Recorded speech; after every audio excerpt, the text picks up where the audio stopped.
website right now and download my free course on alternate picking mastery. It contains 5 essential exercises that will take you to alternate picking mastery faster than you can imagine. And then I've included my method of how to lay out a practice plan in just 1 to 2 minutes that will absolutely boost your results like nothing you ever tried before. So go download it right now. It's free.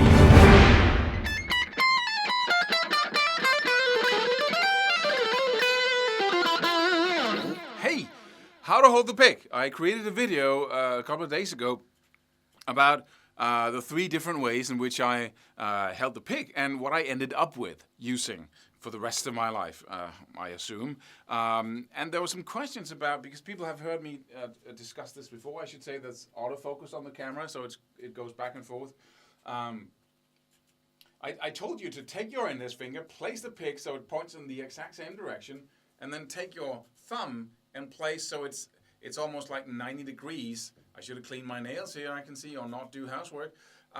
So it points in that direction. But when I start playing guitar, a tiny thing happens. My finger, index finger, slides so it's almost the side that touches the pick more than it's like, you know, the flat side here. So it slides a little bit like that. And this is the end result. So the pick points just a little bit downwards. If you look at the thumb, it points a little bit downwards, and the index finger is kind of curved like that, and then the side of it is what holds the pick. But what I wanted to say with this video is the whole point, and that is these little adjustments, because in the beginning, when I started playing guitar, and for quite a few years, I really wanted to know exactly how to do it, right? I wanted the exact recipe, so I wasn't wasting my time practicing something that I had to change later on. And that's a very good point, right? Don't waste time. But your brain can really do this for you. If you have the general impression of what to do, the general, good advice, then your brain can totally adjust all these little, because, pinch harmonics is a very good example. You can't really tell people how to do it. I can tell you what happens. The string hits the pick and then the thumb a little bit. But that a little bit is such a minute little difference in the angle. So you have to practice it yourself and experiment until your brain gets the feeling of it, right? And then it can do it. The same thing goes for how to exactly hold the pick. But most people practice. We think of practicing as a sports thing, right? Like if you want to develop and be really good at running, you have to run very fast and you have to push yourself. If you do that when you practice guitar, it's a catastrophe. You won't learn anything. You'll learn to play poorly, basically, because that's what you do all the time. Because you play faster than you can actually play, so you repeat bad technique or, inaccurate fretting hundreds of thousands of times. And so that's what the brain becomes good at. And then we have to go back afterwards and clean our technique up, as we say. But most people never get to that point because it's too much work to go back. So how do we avoid that? And how do we teach our brain, our body, to have those little details in order? Very simple. You stop being stressed when you play and practice. When you practice, there are basically 2 zones in which the brain can operate. One is war and one is peace. When it's in war mode, it takes all its resources and puts into now. It doesn't put resources into long-term stuff like keeping the liver healthy or all your organs. It just takes all those resources it normally uses for long-term activities and puts it into now. So you actually become stronger. You become less, all kinds of stuff happens. But what also happens is that long-term learning just goes out the window immediately.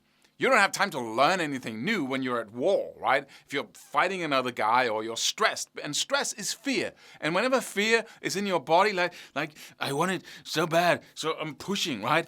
Then you can't learn. So what you need to do is be totally unstressed. Don't push for speed. That's, because you need to be in that peace zone where the brain can learn most rapidly. And what that means is that when you're practicing something, whether it be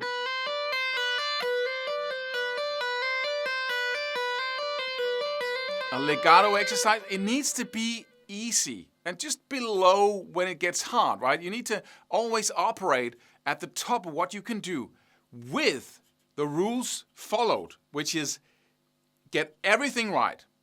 as far as you understand everything to be right, right? Because most people say, what is right? How should I pick, right? But you just need to be unstressed, pick the note or activate, hammer it on or pull it off, whatever it is that you're practicing, or fret it, right? If it's a chord, it needs to ring out clearly. And you need to have time to do that. If you push yourself because, I want to get to the end, then you're stressed again and the brain shuts down and all it focuses on is giving you what you want. Okay, let's try to do that chord because, right? And then that's all that goes on. You're not learning anything because you're stressed. That's a long-term activity that your brain will not allow you to indulge in when you're stressed. So keep it at a level where you can really get everything right.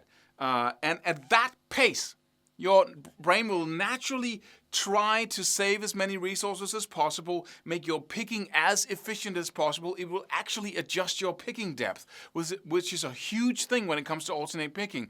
It'll try to get the same resistance each and every time it crosses the string. It'll try to make the most effective hammer-ons and pull-offs because that's where your focus is. And since you're not stressed, then that is what it's going to learn. And then afterwards, after you've been spending 3 hours in front of the TV or first 30 minutes with the metronome and then with on the TV doing this, right? Then try going. And I guarantee you can do that for a couple of minutes, right? Push yourself a little to tell the brain that that's where we want to go, right? But if you do that for 3 hours, just accuracy and precision, I will guarantee you that the feeling you have in your fingers of increased control and how easy it feels to play at that high level where you struggled before, it'll be so obvious what you need to do because the result is immediate, right? And try pushing yourself for 3 hours. You'll have injury in your elbow and you won't learn very much and you'll be frustrated. It's incredible, but your intuition is going to say just push, push, push. And then you won't learn how to hold your pick. You won't learn how to adjust your picking depth, do the right thing. Because your focus is just on, like you were performing all the time, right? You had to show off all the time, so please, right? That's not a good situation for you to learn in. So, I hope this was valuable to you. If it was, like and subscribe. I should say that more, I've learned. But, and put a comment underneath the video if you feel like it. I should say that I decided, because this guitar was a prize in the contest, and a guy named Ken from Kentucky won the guitar, but I sent him a new one because I grew so fond of this one, and it's already got scratches and stuff from sitting in this stand here. So that's why I'm keeping it. That's why I have it still. So see you in the next free video. Subscribe for more free videos. Do it. Do it now. Do it.